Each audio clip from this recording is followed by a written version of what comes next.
enter myself into the conversation. Oh, okay. So the recording started a little bit late. That's okay. Um, in terms of making sure that you rely on the right source of information before moving forward, and things continue to change. So let's get to the agenda. There are going to be 6 parts to this presentation today. The first part's called "Everybody and Everything is Changing." And it's an overview of recent changes. Second is going to be predictions for upcoming changes and really focusing that conversation around caps. I know everyone's kind of nervously anticipating what that cap system will look like, how quickly it will be implemented. We've gone in the span of a couple months from a cap is like surgery with a hammer to now, caps are pretty much coming. So I think all our institutions are adjusting for that possibility and preparing for that.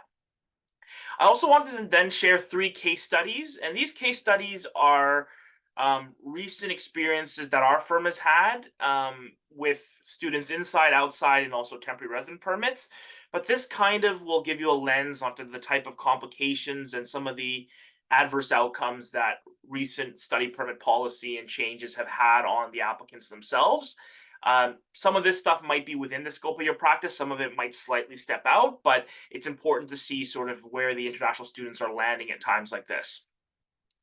Fourth, we're going to do a quick ethics refresher. I don't know if you have mandatory ethics, but we do in law, and we often will throw in ethics, but this is not really for that. It really is to get everyone to reflect on ethics in your work, and also the increasing challenges of following an ethical code as a RICIA when you get all these outside pressures. So in that practical exercise that follows, I'll invite everyone to think through some of the ethical challenges as well as the substantive challenges. And finally, and hopefully the heart of today's presentation, will be about question and answer discussion, because I think it's a great time as we all gather today to start listing out our questions, start asking each other these questions, and start thinking about them and collaborating between institutions. Hey, our school is having the same issue on this same topic.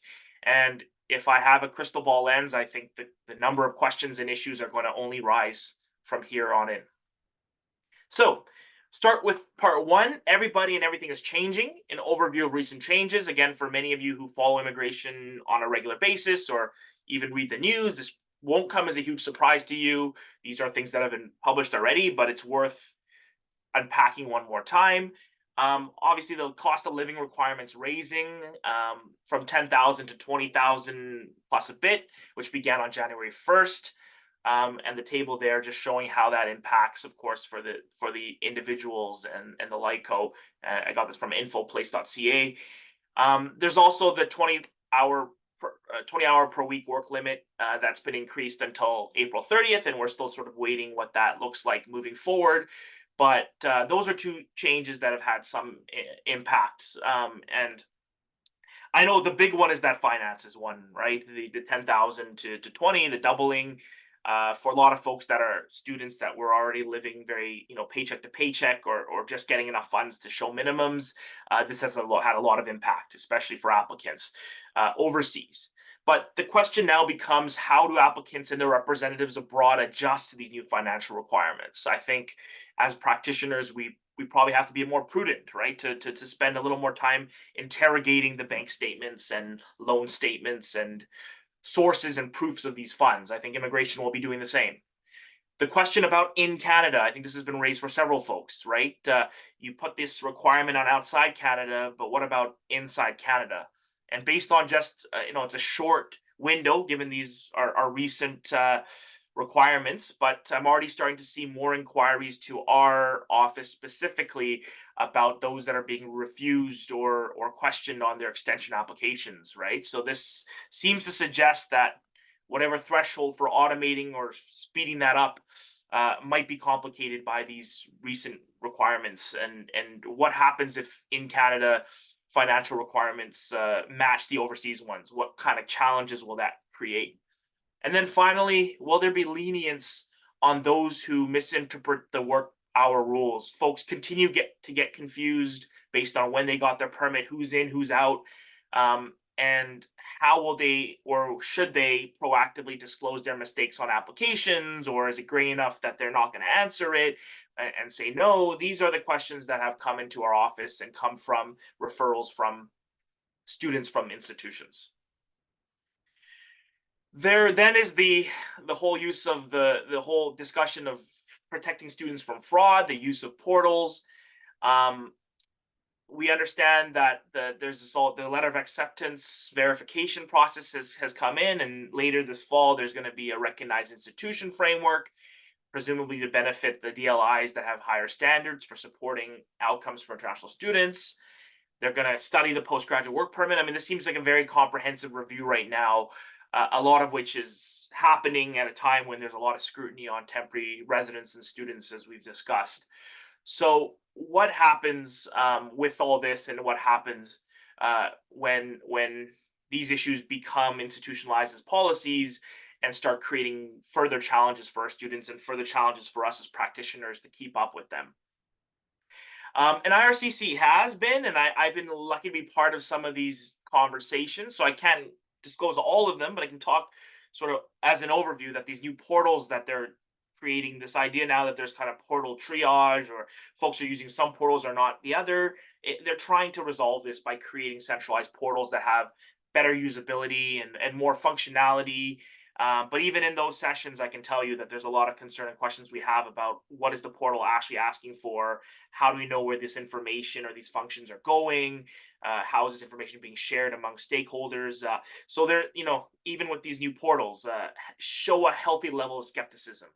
It may be sold as it's easier to navigate and better for everyone, but with every change, there's often benefits as well in terms of being able to approve or refuse quicker or easier, or triage and automate. So think about those questions too as those technologies emerge. So issues arising, and again, I'd like to thank I know the CBIE's Immigration Advisory Council has been very active in soliciting and asking IRCC for these questions as well. We're still waiting some of these answers. But what happens to LOAs for deferred students, letters of acceptances, where the system has indicated cancel or no status? I think that'd be a very good question to discuss later among us in terms of our practices. What data and what period is being relied on to recognize institutions, right? I know of, and I've heard from institutions right now that are worried about these systems, and they're starting to rush to clean up the shop, so to speak, in advance of this change. But what is the time frame that's being utilized? What if institutions are improving now? Is it going to be factored in? And how is that going to how do ranks change if for example a student isn't part of, or school isn't part of this recognized institution but has made active steps to do better? Those will be questions that arise from this new system.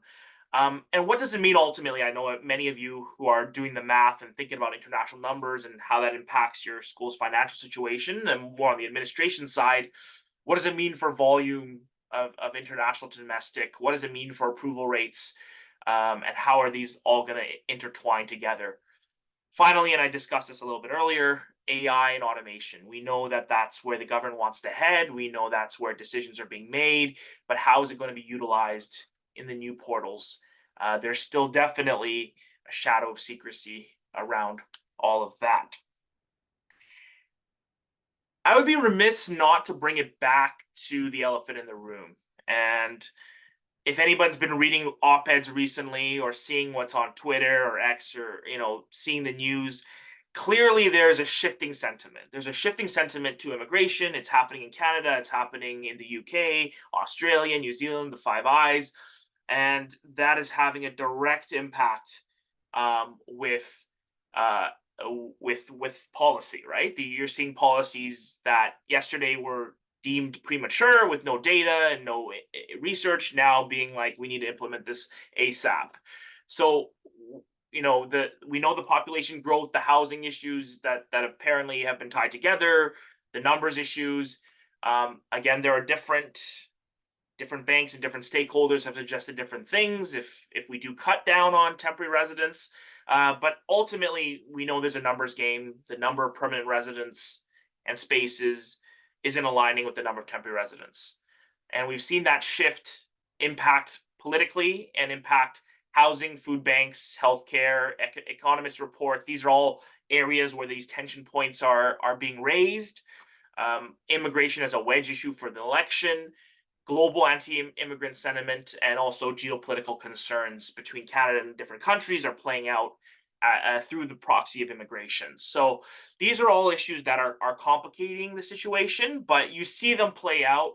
I mean, I'll just give an example. If many of you have been following the news in Algoma, and it's a private institution, but the students protesting outside because they all, several of them failed. They were accused of cheating, and they're accusing this school and also Canada of not being welcoming and shifting rules. Like, this is the kind of tension point that you might see more of moving forward.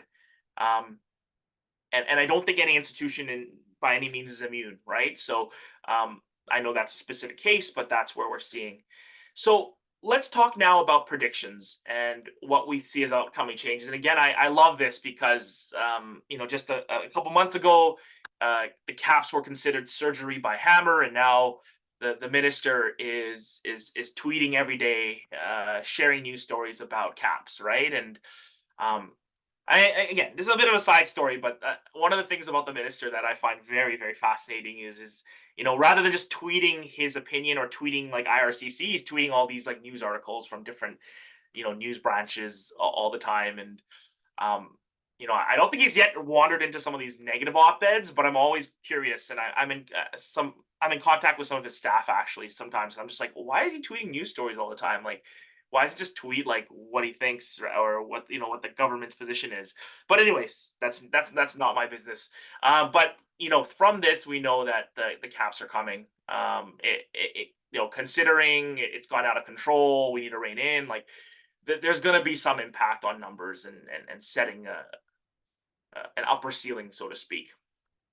So what happens when, let's say, I don't know if it'll happen, today or next week or in a couple months, but let's say the government now says caps.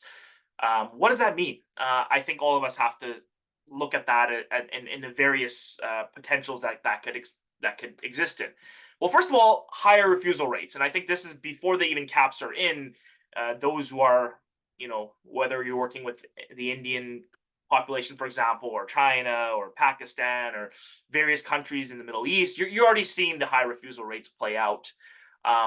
And the question I have now, the higher outside of Canada is sort of expected, but what happens to those inside Canada? Are we going to see an increase in their refusals on their extensions?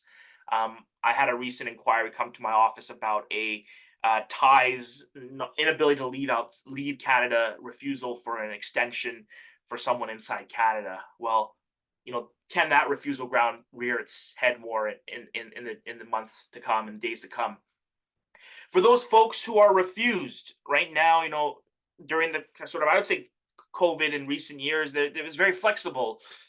You're asked to leave. We might send you a voluntary departure order, or what they called that, and it really was up to the student if they wanted to do a TRP, challenge it, leave, whatever. It was very kind of flexible.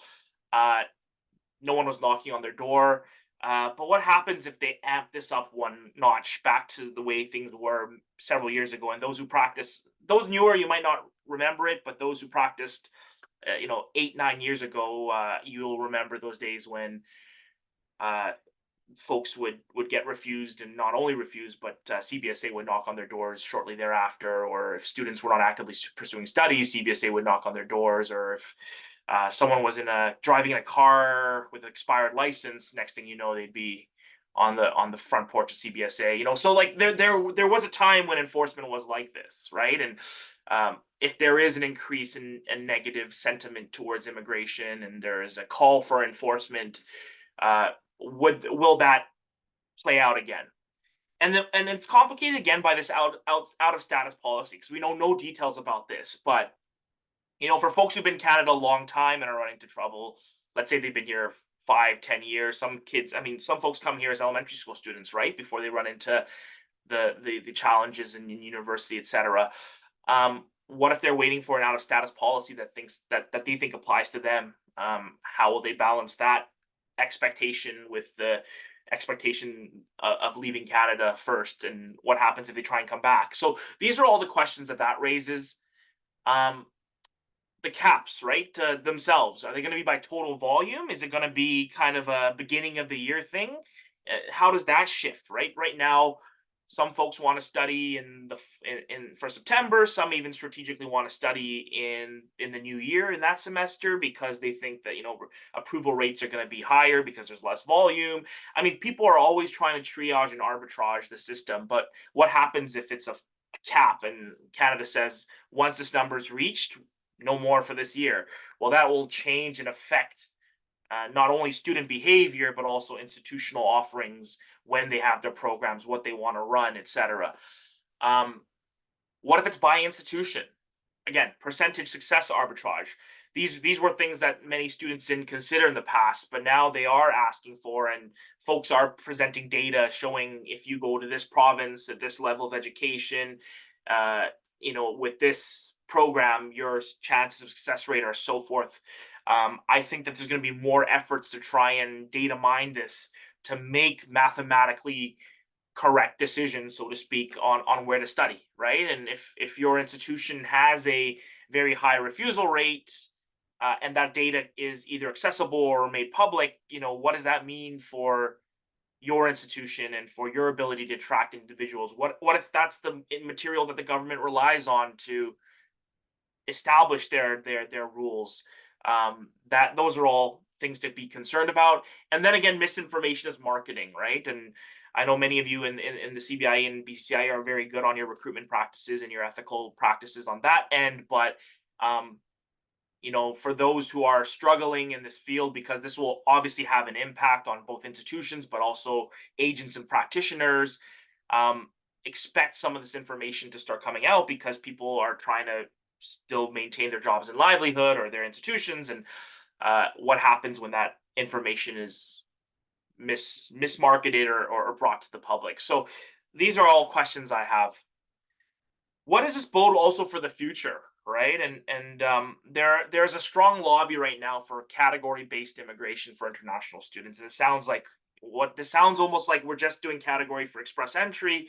Why are we talking about it for international students? Is it too premature? But there's a very, very strong lobby right now for a pre-express entry type model for international students, one that looks at them and assesses them by points before they come, one that separates categories, for example, humanitarian stream or scholarship stream. But, as stakeholders and as participants in this, when is too much disaggregation too much, right? And what happens if these systems become overly complex? What types of students are privileged, right? If we're talking about it from a discriminatory lens, you put things such as finances or ability to pay or language as your seemingly objective criteria, but those who know how it works know that this is often a proxy for discriminatory factors based on race and gender and other global south countries. Folks will may have inherent barriers to access. So these are kind of the equity issues that are raised when we switch models and switch directions so quickly. And I wouldn't put it past the system to do it right now, because if there is any time to try and change without thinking about the consequences, it's probably going to be now on the heels of an election, right? Because immigration has become a wedge issue. It's so funny. Every election, international students or whatever group we're concerned about next start entering into the public discourse, and everyone starts to become an expert. But it is the type of issue that people talk about before an election, and parties have to show that they're doing something, and especially if you're the party trying to get reelected and what you've done apparently isn't working, you're going to start trying to implement new things to try and appease the voters, right? And these things can have their consequences when they are rammed through without proper review. So both in your advice and in your predicting for students or for your participation in review on these, I would keep that top of mind. All right, so moving forward again, and I know we've that's a lot of information. I'm dumping on you all at once. We're about half an hour in right now. So I'll just take a little bit of a pause, grab a drink, and we'll talk about the case studies next. So the benefit of the case studies from my perspective, and I get a lot of calls from different institutions, and we collaborate a lot on solving cases, but I thought this would be a nice window to show you the type of cases that often come to us from referral. I think the three I've selected all came from either a school referral source, or I've modified facts a little bit. But what happens after they come to our offices and the kind of issues we deal with can give you a lens on the challenges that the students are having in various situations. So let's start with Abdul. So Abdul is a citizen of um, Saudi Arabia studying pre-med biomedical science. He applies for a study permit extension along with three siblings that are all in Canada. They're all enrolled in the same program as international students. Each sibling has slightly different grades, right? So some are a little better than others. But Abdul struggled a bit more academically. He had to withdraw from two courses in one semester, and it forced him into a few part-time semesters. So he's in a bit of trouble for the postgraduate work permit for sure. But he's just trying to get his program done and see what other options are possible for him. And transcripts were not required at the application stage of his extension, and this, for some reason, this continues to happen. But it was requested of each applicant after submission.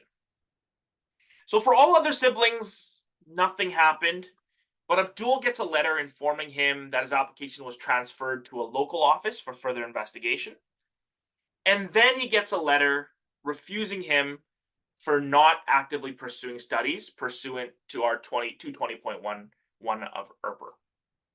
And I've written a blog on this, which I can try to send around afterwards, but he is ineligible to restore, right? The problem with this R220.1 provision, and the reason why I think it's a perfect refusal ground in times like these, is there's no ability to restore, right? It's especially written in the regs.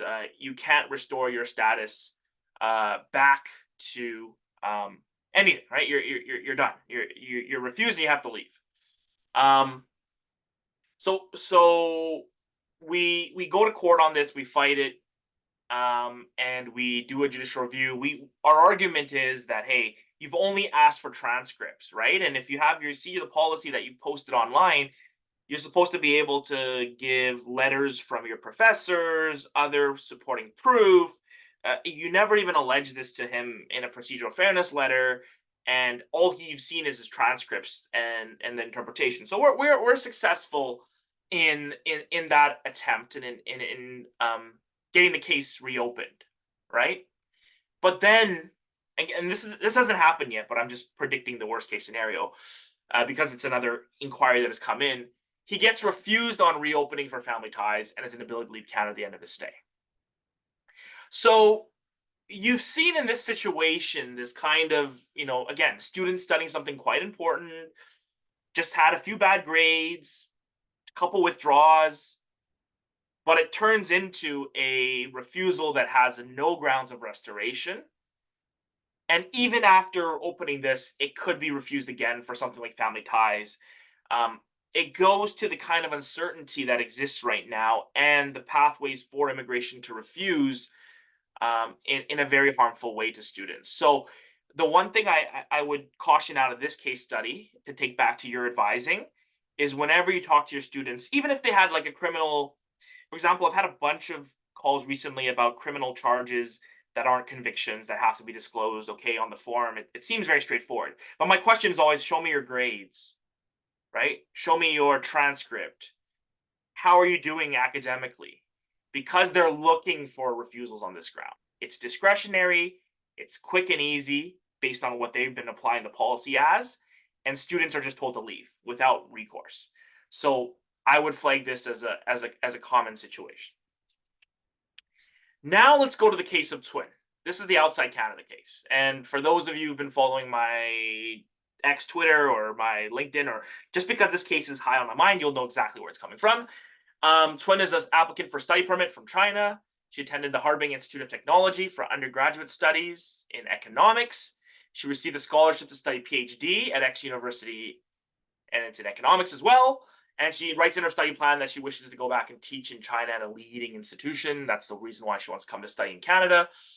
and our application delayed due to security grounds. So flagging here now, if you haven't already seen this in your own cases or heard about it, or the institutional discussion about this, but security grounds is not only a thing, but it's the thing right now, right? So India, Iran, I mean, there's other countries, Russia, China definitely, but other countries, with potentially hostile relationships with Canada, I would be on the lookout for security related delays, but then also security related refusals. So after filing a mandamus application, and a mandamus application, for those who do not know, it's when you go and try and force the IRCC to make a decision by filing an application to the court, the federal court. IRCC responds because they're acting on their perceived delay by convoking an interview for inadmissibility, right? But they don't even say inadmissibility in the interview letter. They just say, we want to talk to you at our visa office abroad. So she attends unrepresented, right? There's nothing in this letter that suggests anything of concern per se. We just want to have an interview with you to talk about, and they ask maybe for a CV and a couple of things, where you're working, job letter. So nothing that specifically says we think you're a spy.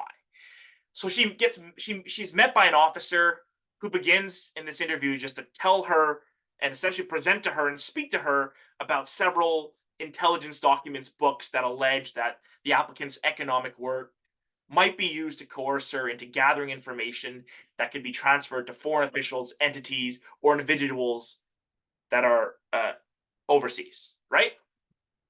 And then the next week, she gets a Section 34(1)A IRPA refusal without a procedural fairness letter. And what does that mean in immigration? For those of you who've studied this provision, and I know inadmissibility might be a little bit out of scope for a lot of your cases, but they need ministerial relief, right? Which means that in the context of how long it takes to get ministerial relief, you're pretty much barred for at least a decade, possibly longer, right? So it is as serious as it gets. And this individual twin has never been in Canada, never visited Canada, let's say, never had any friends in Canada, never done anything in Canada. But because she went to a school that has been flagged and studied something that is sensitive in Canada, here we are, right? And she's accused of espionage, of being someone who may perform espionage in Canada. And this is the case of Lee, right? And this has been making a lot of waves, and especially if you have Chinese students and in your institutions, or having inquiries, like, be very aware of this, because this is, many of them are talking about this. Chinese consultants are talking about this. Everyone's talking about this case because they feel bad, right? This is one of these type of cases where you are really punished for, like, things you can, not things you cannot change, but things that happened in the past, for something that may presumably happen in the future without having ever done anything, really, right? This is the kind of context of this espionage. So it's a Waterloo mechanical and mechatronics engineering PhD applicant, studied at Beihong University for undergraduate studies.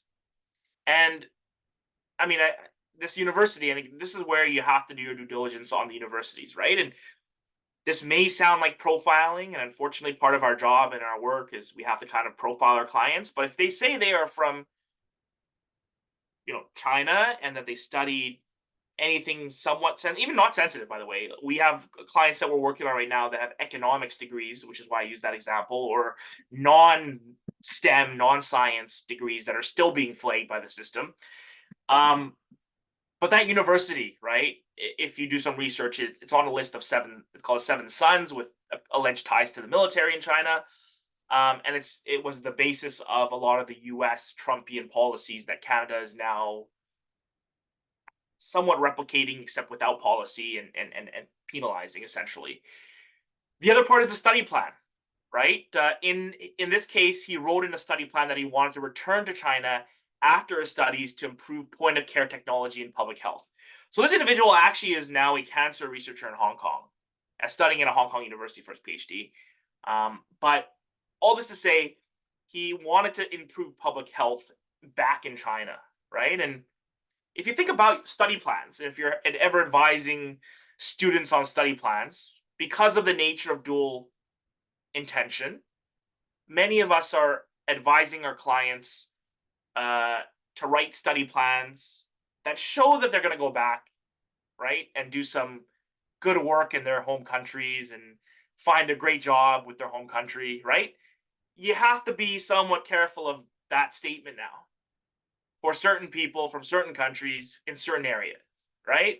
And the problem is you don't know what those areas are. You don't know, but you know what countries. You get an idea, but those study plans cannot blanket be I want to go back home and help my industry, or China's improving their drone technology. I want to go back and help China improve their drone technology, right? So you have to start to be a little bit careful of some of the content of study plans. This was used by the judge and used by the officer as the basis for finding the reasonableness of the officer's assessment, right? So it is something that has changed at least my practice. I used to write those study plans that were very much about individuals going back and what they wanted to do, right? But now I'm actually have to take a bit of a pause. The other problem is this mandamus, which is, again, I'd be very cautious about this too, because mandamus for delayed applications, and you may making referrals to folks, or people might find folks. There's just been this kind of misunderstanding or misguidance that mandamus is a solve all. That once you file a mandamus in the court, the visa office will immediately, or the immigration officer will immediately start processing, and they will approve it right away, and everything will be solved by this, miracle court case, mandamus court case. Well, in reality, we're seeing more and more mandamus cases actually convert to very rushed inadmissibility investigations, right? So what they're doing, instead of taking their time, sending a procedural fairness letter, alleging something, letting you get time to research, they're saying, hey, because you filed a court case and the court wants to hear a case in 2 weeks, we're interviewing you next week. And if you are in the realm, or again, I know in international advising, you don't do as much of this directly when it gets to inadmissibility. You may want to start to, or I think you have to, in a certain case, refer out. But I think building into students in the practice early on of the value of patience and the value sometimes of waiting, right? People always want to be first. They always want to get ahead of the line. They always want to say, hey, my friend got it, why not me? First of all, first in, first out is a myth, right? We know that now. There's first in, first out doesn't exist generally in immigration anymore. It's all about triaging. People triage different ways. Your marble might go straight down the path. Some marbles are going to take turns. Some will never make it down to the bottom, right? That's how immigration works. The other part is sometimes rushing or wanting to get a result quickly can create bigger consequences, right? Especially in something like this. So one of my big advices to those who are in this field and practicing are take some time to think about the consequences and do your research before responding, because you might be locked in, especially when at the procedural fairness letter stage. And this goes also for something like misrepresentation. I'm having these consultations almost daily now for misrepresentation, because IRCC is catching folks on the smallest of things, especially from these problem countries that they viewed, right? And they're not even making the case. They're not showing them what the case to be met is. They're not disclosing what the concerns are, and they're not even showing why it's material. They're just saying, well, you said one refusal, but you have two. We didn't give you enough space to write two, but that's not our problem. But anyways, this is material. The courts have said now you have to show materiality, right, in the decision. So all this to say, I think this idea of we need to be a next level of detail oriented in our work at all stages, right? My stage, at your stage, at everyone's stage of advising. I think these big picture, big, broad sweeping statements of this is what you should do, I think that time has passed, right? I honestly, even success rates or approval rates, I don't think we can rely on much of anything right now in this field. And that's, the title of my presentation is incomprehensibility. I think we're very much in that period, right? Where for one person, they could be approved. For the next person, they could be inadmissible as a spy. And there might not be very much separating the two of them, right? So in this case, again, Justice Crampton, the Chief Justice, who found that an expanded definition of espionage and upheld that the officer's finding was reasonable, that he could be targeted or coerced into providing information. So much more to unpack about this case. I'm still writing a second blog about this, or a third blog now about this case. But just that, from the wording of the act, there's so much that could be considered espionage. Technically, talking to your spouse in your home about something uh, that may be somewhat private and contrary to Canada's interests could even pass the threshold. So it's getting that bad in terms of like the uncertainty of some of these provisions, right? And this goes to the named research organizations now. The government recently released a list of sensitive of institutions from various countries, mostly China, on the list that will not be funded if any researchers are affiliated. And affiliation, and I should have mentioned this, and I think it was evident in the Lee case. But affiliation doesn't mean they have to be working there now or have worked there. They could have just studied there many years ago. Affiliation is starting to get a very dicey concept in immigration. We don't know yet how they're going to interpret it in this context, but this list, which I have the link for, and I'll send the slides out to everyone afterwards, is a good starting point to make sure that the students are, like, if they have attended any of these schools in the past, they may need to know that this is a serious issue, and this case may need to be referred. Um, and again, I think it's probably part of the risk indicator system.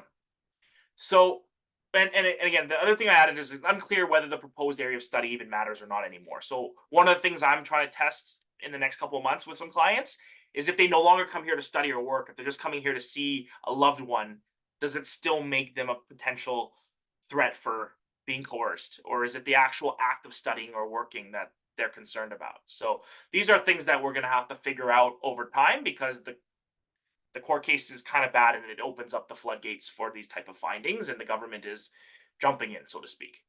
The other thing on the right here is an algorithmic impact assessment. This is secret right now, or not secret, it's not public yet. But the government they automate security screening right now, right? So this idea that, why are all the people from X university being flagged? Well, they have flags in the circumstances, and they're able to do the screening process and do a lot of that through automation, where before it was a human officer that had to go individually and look for these things. So that's why you're seeing more of them come out. And finally, the case of Maya. And after this case, hopefully we can well, I'll try and take a bit of a break before discussions, because I know I've thrown a lot of information. I think folks need a little time to unwind, especially if you've got pets or if you got family or kids running around. So we'll give a few minutes.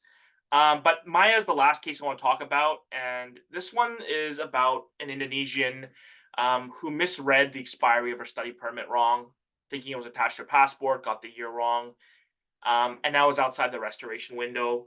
Like a top student, offered employment for internship, class president, boyfriend, secretly living with, not common law yet. Waits a whole year for a decision. So let's just say the common law window hasn't been met at that stage by the time the decision is made, but then gets a template refusal suggesting they can apply outside Canada. The one thing I want to say about temporary resident permits right now, and I maybe if some of you, I don't know if with RISIAs, and this is where my knowledge of RISIAs may not be as strong as, it's not strong because I never taught RISIAs, I taught the RCIC programs. But let me know later in our discussion if you deal with TRPs, or if you're not able to in the context of a student. But there is this idea now that TRPs, unless you have a very exceptional case, they're using a lot of automation and templating to refuse cases. So over the last little bit, we've had several very strong, like historically, we would consider these very strong cases for students or recent graduates for temporary resident permits be refused on pretty much identical copy and paste language, with no, like the refusal letter is completely template with no reasons. And then the decision notes are very template with almost no reason, essentially saying that the individual should have just applied overseas and did not satisfy me why they couldn't go home to apply. So just note that this is becoming a common theme in the temporary resident permit world. And this idea that TRPs can be a band-aid or can fix all the problems or are really easy to get needs to be very seriously interrogated, because we're seeing the complete opposite right now. We're seeing only exceptional circumstances that TRPs are actually working for. So again, I'm eager to hear what other people's experiences are, but this is just, from the field trends that we're seeing. Okay, so I'm going to wrap this up in about 5 to 10 minutes, and then hopefully we'll get a break before Q&A. at 3:30. Again, I know this is a lot. It might seem very, very overwhelming, and I don't intend to do that, but I think it's also, I'm trying to jam pack as much of the pertinent stuff that we're experiencing at this time. So I had a chance to read through the RISIA's code of conduct, code of ethics, and um, again, for those who have actually taught RISIA's in this group, or are more engaged on the ethical side, please let me know if I'm missing any thing here. But the couple duties that I just want to highlight are the duty of competence, um, undertaking skills that you're not fully competent to handle. This is gonna sound weird, but like, what does full competence mean in a time like this, right? Like, is anybody fully competent in anything right now, given the state of immigration? It's a question to ask, right? Like, how can you be fully competent in an incompetent time? So I put that as a question there. You have to understand, interpret, apply statutes, government regulations, CIC policies, practices to the matter undertained on behalf of a student. Okay, so student is your target audience. That's great. The thing about government regs, statutes, practices, and policies, like, this is becoming very, very, very crucial in my own practice too. And I'll just give a quick anecdote. It just happened actually yesterday, right? So we applied for an ARC.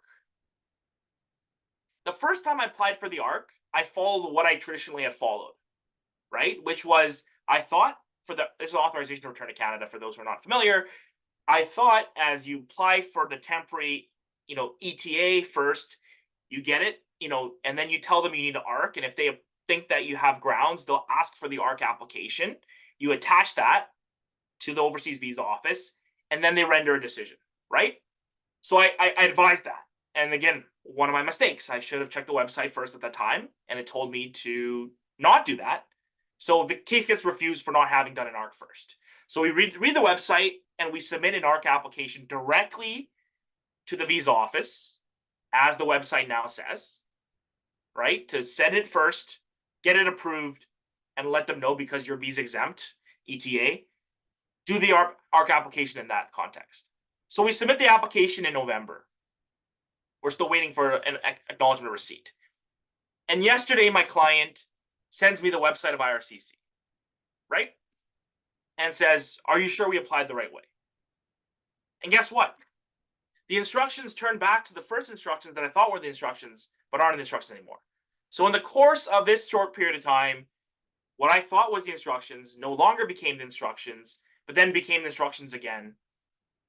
And now I'm in this gray area of knowing whether did I do it right or wrong, because I did submit it like when the right instructions are, and we included the copy of that in our application. Again, another tip for those who are applying, you may want to start including these policy guides alongside your application, and definitely printing them and, with date stamp, just so you know that they're, this is what I'm relying on.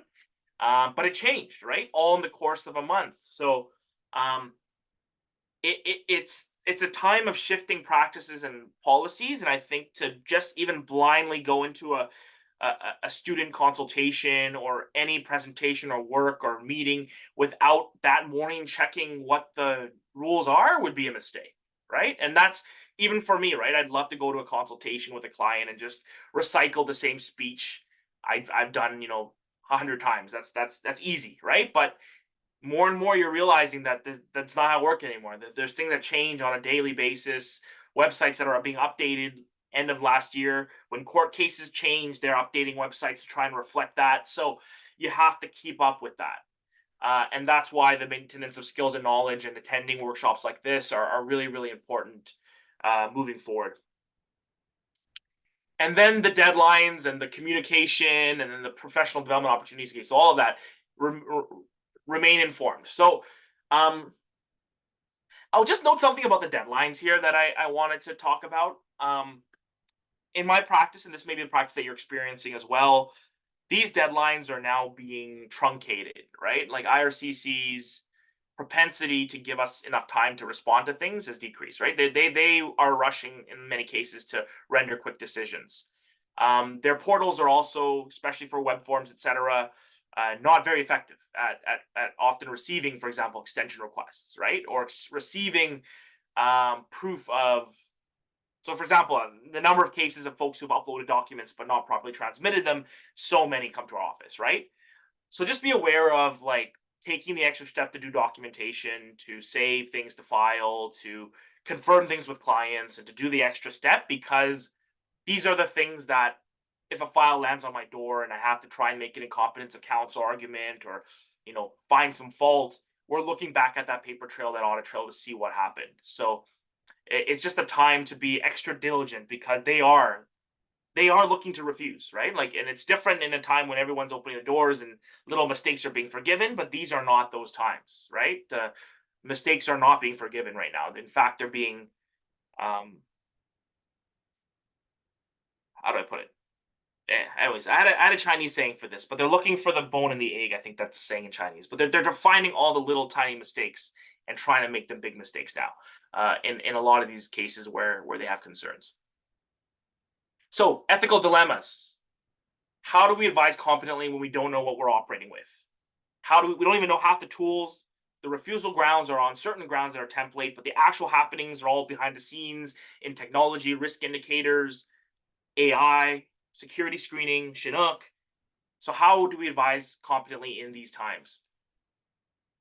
How do we advise and document a misshifting policy? I think I talked about this. Good today, stale tomorrow. How do we navigate conflicts between the help we want to give and the help we may be increasing limited giving? And this happens so much, I think, with RCICs, international student advisors. I have a lot of them are my close friends. We have a lot of talks about this situation itself, where it's like, they may be RCICs and they may have so many more ideas on what the student could do, but some policy or some rule or just, time limitations in that. Like, how do you navigate that fine line between giving them what they need, but not giving them stuff to the point where you're exposing yourself or the institution at risk? Should you continue studies and improve your chance of PR? Right. This is a very common question. Almost every advisor in this space gets. It's a very loaded question right now, right? A very loaded question. How do we know what express entry looks like moving forward? They may be, however, 15 points short of an ideal world, but what if they are from a country that has some concerns, or what if they don't have that much money in their bank account? What if our advice for them to take further studies leads them to getting refused because of spending too long in Canada? The thing is, we don't know what the boundaries are, what the criterion are for these new systems, so we can't really advise competently. That's my own opinion. I think we can only advise to the best of our abilities. It's far short of competent.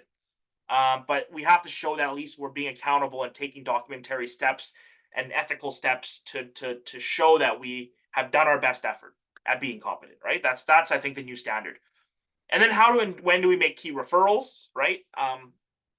I've actually been in a situation where I told an institution, I love that you're sending all your clients to me and I'm helping you, but I think in your competent practice, you should have a list of 3 or 4 and let the student choose, right? To avoid any sense of any potential for conflicts of interest, any potential that, that they think that there's some special relationship when there aren't, or think that I'm representing the school. Like, have a list, have resources, but be careful in that, right? But also, when does an issue become one where it needs a referral, right? Because, like, as I discussed earlier in much of these slides, things that seemed very routine became not very routine at all. And in fact, if you think of espionage as a consequence, that's as difficult and complex of an issue as exists in immigration. So it went from a study permit application, which is routine, to the most complicated issue, I would say one of the most complicated issues in immigration. So that line and when those things are happening behind the scenes becomes much, much more difficult and may require referral at an earlier stage.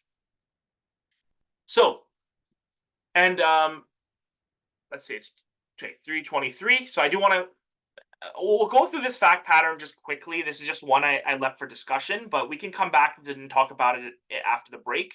I'll give everyone maybe a 5-minute break just to rest a bit.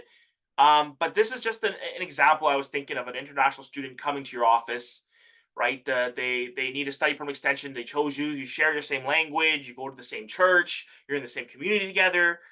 And they have an issue back home, a financial issue. They have the 10,000, but not the 20,000.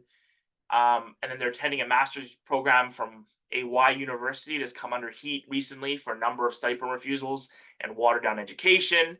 Their grades aren't the best. They took an extra year. They were on an academic back on track program. They have family in Canada. The spouse's work permit was recently refused. They want to know what portals to use for these extensions. They want to ask about an additional support letter. And you, as an advisor, are feeling the pressure, from you've had an institutional recent meeting saying, hey, listen, we need to get our practices in check. We need to get our quality ahead. We want to get on this recognized institution list. We don't want to keep screwing things up. We need higher standards, right? Don't do as much of this kind of creativity as you used to do. So you're questioning both your competence and your ability to act fully competent while fully constrained. And that's the kind of fact pattern I wanted to throw at you to think about, okay, when do I start parsing this out? When do I make the referral? What are my ethical obligations? What are my substantive obligations in a case like this? Okay, so we don't need answers right now, but just something to think about over the 5-minute break. And maybe if everyone agrees, just because I talk fast and quick and there was a lot of information, I think maybe 5 minutes to digest and get some water would be a good thing. So maybe we'll reconvene at 3:30. Does that work for everybody? And then we'll have a discussion, open discussion about either this question or other questions that your institution might be having. And yeah, so let's take a quick break, everyone, and feel free to take your cameras off.